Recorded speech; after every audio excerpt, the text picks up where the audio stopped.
এবং ঈদ মোবারক। বাংলাদেশে মোটামুটি এখন সূর্যের আলো সব দিকে, আর এখানটা হচ্ছে একদম নিকশ কালো অন্ধকার। যে লাইটস গুলো জ্বলছে সেগুলো হচ্ছে স্টেডিয়ামের আশপাশে লাইটস, এবং যেটার কারণে হয়তো আমি কিছুটা হলেও দৃশ্যমান আপনাদের সামনে। এবং বাংলাদেশের যে পারফরমেন্স, বাংলাদেশের মান সম্মান বাঁচানোর লড়াই, নেপালের বিপক্ষে বাংলাদেশ যেই ম্যাচটা অলমোস্ট হেরে গিয়েছিল, নেপালের বিপক্ষে যেই ম্যাচে বাংলাদেশকে অলমোস্ট ডুবিয়ে দিয়েছিল বাংলাদেশের টপ অর্ডার, 31 রানে 4 উইকেট হারানোর পর, এরপর সাকিব এবং রিয়াদের কিছুটা চেষ্টা, এবং তারপর আবারও মুখ থুবড়ে পড়া 17তম ওভারে গিয়ে রিশাদের টানা 1-4 এবং 1-6 শেষ পর্যন্ত বাংলাদেশ স্কোরটাকে 100+ করলো। এবং সেটাও যখন একটা সংশয়ের মধ্যে থাকে যে বাংলাদেশ দল এই রানটাকে ডিফেন্ড করতে পারবে কিনা, বাংলাদেশ দল কি সত্যি সত্যি নেপালের মতো একটা দলের বিপক্ষে হেরে বসবে, যখন এই শঙ্কা এই সংশয় চারদিকে, ঠিক তখন সকল উৎকণ্ঠা এক ফুৎকারে উড়িয়ে দিলেন তানজিম হাসান সাকিব। যেই কাজটা তিনি করেছিলেন একইভাবে দক্ষিণ আফ্রিকার বিপক্ষে, 4 ওভার বল করেছিলেন, 18 রান দিয়েছিলেন, 3 উইকেট নিয়েছিলেন। 113 রানের মধ্যে সাউথ আফ্রিকাকে আটকে রাখার ক্ষেত্রে হি প্লেড আ বসিং রোল। সেই তানজিম হাসান সাকিব শেষ পর্যন্ত সাউথ আফ্রিকার বিপক্ষে বাংলাদেশকে জেতাতে পারেন নাই। বাংলাদেশ লক্ষ্য থেকে 4 রান আগেই চুপসে গিয়েছিল। সেই তানজিম সাকিব তার পারফরমেন্সটাকে ধরে রেখেছেন। তানজিম সাকিবের এই পারফরমেন্স আমার কাছে মনে হয় অনেকের জন্য লজ্জা। তানজিম সাকিবের এই পারফরমেন্স আমার কাছে মনে হয় অনেকের জন্য মেসেজ। তানজিম সাকিবের এই পারফরমেন্স আমার কাছে মনে হয় অনেকের জন্য তাদের দায়হীন ব্যাটিং, দায়হীন পারফরমেন্স যে বাংলাদেশকে অনেক ক্ষেত্রেই বাজেভাবে ভোগাচ্ছে, সেই ব্যাপারটার নির্দেশক। কেন আমি এই কথা বলছি খেয়াল করে দেখবেন, আগের ম্যাচে অর্থাৎ সাউথ আফ্রিকা ম্যাচে Tanzim Sakib the way he bowled, যেভাবে তিনি বাংলাদেশকে মোমেন্টামে এনেছিলেন, মোমেন্টাম ক্রিয়েট করেছিলেন, দক্ষিণ আফ্রিকার বিপক্ষে বাংলাদেশ অলমোস্ট জিতেই গিয়েছিল, সেই ম্যাচটায় তানজিম সাকিব না পারলেও পরের যে ম্যাচেসগুলো তিনি খেলেছেন, তানজিম সাকিব সেই ম্যাচটা জিতাতে না পারলে ইনফ্যাক্ট তিনি তার কাজটা করেছেন, প্রত্যেকটা ম্যাচে কিন্তু তিনি তার সেরাটা দিয়েছেন। আমি যদি আপনাদের দেখানোর চেষ্টা করি তানজিম সাকিবের এবারের বিশ্বকাপে যে 4টা ইনিংসে তিনি বল করেছেন এগেনস্ট শ্রীলঙ্কা, তিনি অসাধারণ বল করেছেন। 4 ওভার 24 রান 1 উইকেট। সাউথ আফ্রিকার বিপক্ষে বললাম 4 ওভার 18 রান 3 উইকেট। নেদারল্যান্ডসের বিপক্ষে 3 ওভার 23 রান 1 উইকেট। এবং নেপালের বিপক্ষে আমি যদি শুধুমাত্র পাওয়ার প্লে 3টা ওভারের হিসাবটা করি, তাতেও তানজিম সাকিব 3 ওভারে 3 উইকেট নিয়েছেন, 5 রান দিয়েছেন, এবং সেই সময়টায় তার ইকোনমি হচ্ছে 1.6। একসাথে 2টা কাজ করেছেন, 3টা কাজ করেছেন, 4টা কাজ করেছেন। কিভাবে এতগুলো কাজ করলেন? প্রথম কাজ যেটা, সেটা হচ্ছে বাংলাদেশ যে আসলে কম রানে আটকে গেছে, সেই রানটাকে চেস করার ক্ষেত্রে প্রতিপক্ষ যখন পাওয়ার প্লেকে কাজে লাগাতে চাইবে, প্রতিপক্ষ যখন পাওয়ার প্লেকে কাজে লাগিয়ে মোটামুটি একটা 50-60 রান করার চেষ্টা করবে, লক্ষ্যটাকে ছোট বানিয়ে আনার চেষ্টা করবে, ঠিক তখন সেখানটা বাগড়া দিয়েছেন আমার তানজিম হাসান সাকিব। 6 ওভারে বাংলাদেশ 31 তুলেছিল 4 উইকেটে, নেপাল 6 ওভার শেষে তুলেছিল 24 রান 4 উইকেটে, যা 3টা হচ্ছে আমার তানজিম সাকিবের। অসাধারণ না? দ্বিতীয় যে কাজটা তিনি করেছেন সেটা হচ্ছে বাংলাদেশের টপ অর্ডার ফেল করার পর অনেকেই মুষড়ে পড়েছিলেন, মাঠে যারা দর্শক ছিলেন অনেকেই কাঁদছিলেন, আমি দেখেছিলাম। ক্রিকেটার যারা ছিলেন তারা এটাকে আনবিলিভেবল মনে করছিলেন। যারা ক্রিকেট বোর্ডের 2-1 কর্মকর্তা এখানটায় রয়েছেন, আহমেদ সাজ্জাদুল আলম সহ অন্য 2-1, তারা সবাই আসলে ব্যাপারটাকে নিতে পারছিলেন না। অনেকের সাথে আমার কথাও হচ্ছিল ফোনে, তারাও আসলে এক্সপেক্ট করছিলেন যে বাংলাদেশ যেন 120-30 করতে পারে নাই। অর্থাৎ এক্সপেকটেশন বাংলাদেশ পূরণ করতে পারে নাই। কিন্তু এক্সপেকটেশন পূরণ করতে না পারলেও বাংলাদেশকে জেতানোর ক্ষেত্রে তানজিম হাসান সাকিব তার করা প্রথম 3 ওভারই, দলীয় প্রথম 6 ওভারই যা করার করে দিয়েছেন।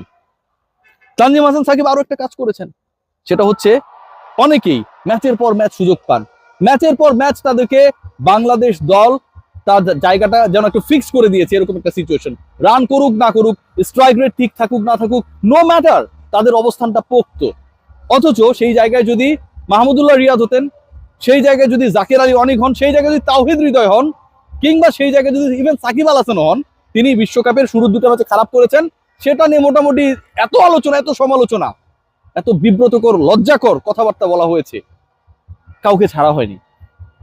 এবং ক্রিকেট বোর্ডের অভ্যন্তরেও সাকিবের সেই সময় রিটায়ারমেন্ট বা টি-20 থেকে সরে যাওয়া নিয়ে আলোচনা ছিল।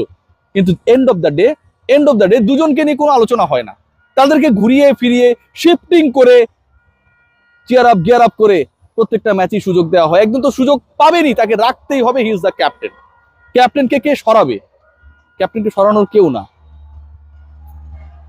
যতই চার্লস ব্রিটেনের রাজা অসুস্থ হোক না কেন, তিনি তো রাজাই, তাকে রাখতেই হবে ভাই। এরকম অবস্থা হয়েছে নাজমুল হোসেন শান্ত। সরানোর কে নেই, পারফর্ম করুক আর না করুক, আজকের ম্যাচেও আন্ডার পারফর্মার। সামনের দিকে নেতৃত্ব দিয়েছেন বাংলাদেশের শুরুর ওভারগুলোতে উইকেট হারানোর ক্ষেত্রে। আরেকজন লিটন কুমার দাস, তিনি কোন বলে স্বস্তির ক্রিকেটটা খেলছেন সেটাই যেন একটা বড় বড় প্রশ্ন। এবং বাংলাদেশের ব্যাটিং ইউনিটকে ঠিকঠাক করার জন্য ব্যাটিং কোচেরা কি করছেন, কোচিং স্টাফরা কি করছেন, এটাও একটা বড় প্রশ্ন। ইনকামিং বলে একটা সময় আমরা দেখতাম যে লিটন কুমার দাস পারছেন না, লিটন কুমার দাস ইনকামিং বল দেখলেই দ্রুত আউট হয়ে যাচ্ছেন। আর এখন আমরা দেখছি Litton Kumar Das short pitch ball খেলতে পারছেন না, পুল করতে পারছেন না।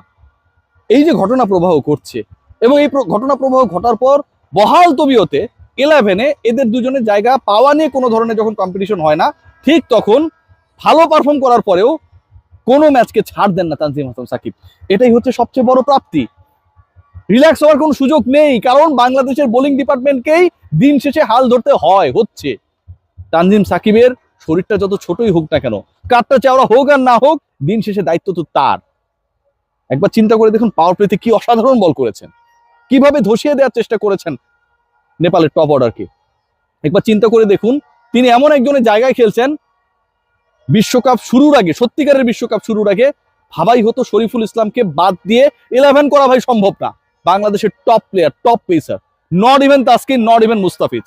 তানজিম হাসান সাকিব তিনি তো হচ্ছে বেঞ্চের ক্রিকেটার। কেউ ইনজুর্ড হলে কোনো কারণে আমি যদি বাজিয়ে দেখতে চাই তখন তানজিম সাকিবকে আমি খেলাবো, কোনো কারণে যদি আমি 4 জন সিমার খেলাতে চাই তখন আমি তাকে খেলাবো। এই যখন পজিশন, ঠিক তখন শরীফুলের injury, open the door for him. কি করে দেখালেন, কি করে দেখাচ্ছেন, কিভাবে বাংলাদেশের সম্মান রক্ষা করছেন।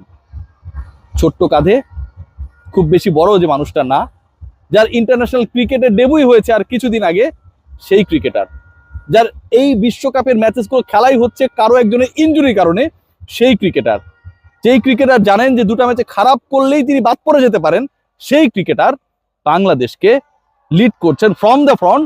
যে কাজটা করার কথা ছিল আমার লিটন কুমার দাসের, যে কাজটা করার কথা ছিল আমার নাজমুল হোসেন শান্তর, কিংবা তানজিদ তামিমের, যে কাজটা সিনিয়ররাও করতে পারেননি, সেই কাজটা তিনি করে দেখিয়েছেন।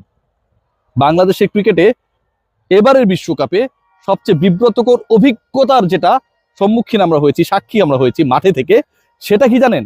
সেটা হচ্ছে নেপালের বিপক্ষে বাংলাদেশের 20 ওভার পর্যন্ত খেলতে না পারা। 20টা ওভার বাংলাদেশ খেলতে পারে নাই ভাই। এর থেকে দুঃখের কিছু হতে পারে? বাংলাদেশের 10 ব্যাটার, একজন তো আরেক প্রান্তে অপরাজিত থাকেন, 20 ওভার টিকতে পারে নাই নেপালের এগেনস্টে। সেই দলটাকে উদ্ধার করেছেন দলের সবচেয়ে কনিষ্ঠ ক্রিকেটারদের একজন। যদি সেটা হয় বিব্রতকর অভিজ্ঞতা, লজ্জার অভিজ্ঞতা, যেটা আসলে মেনে নেওয়ার না, কোনো যুক্তিতে যেটাকে আসলে গ্রান্টেড করার সুযোগ নেই, এটা যদি হয় তাই, তাহলে তানজিম সাকিব যেটা করেছেন এটা অভাবনীয়, অবিস্মরণীয়, অস্পর্শনীয়, এবং অন্যদের জন্য আমার কাছে মনে হয় পালনীয়। বাকিরা কি পালন করবে? বাকিরা কি চেষ্টা করবে তাদের রোলটা ঠিকঠাক ভাবে প্লে করার? প্রত্যেক ম্যাচে না হোক ভাই, এক ম্যাচ পরপর করেন, টানা ডাব্বা মারা, টানা 9 ইনিংসে বিলো 100 স্ট্রাইক রেটে আউট হওয়া, পুল করতে না পারা নেপালি বোলারের এগেনস্টে, আর বলার কিছু নেই। প্রি অ্যাটেম্পটেড ডেলিভারি যখন করতে আসেন একজন স্পিনার রাউন্ড দ্য উইকেটে, বোঝাই যাচ্ছিল যে তিনি বল ভেতরে ঢুকাবেন, সেটাও যখন ক্যাপ্টেন বুঝতে পারেন না, ঠিক তখন আমার বা আমাদের বলার কিছুই থাকে না। তানজিম সাকিবরাই বাংলাদেশের মান বাঁচানোর জন্য লড়েন, তবে সেটা কতদিন?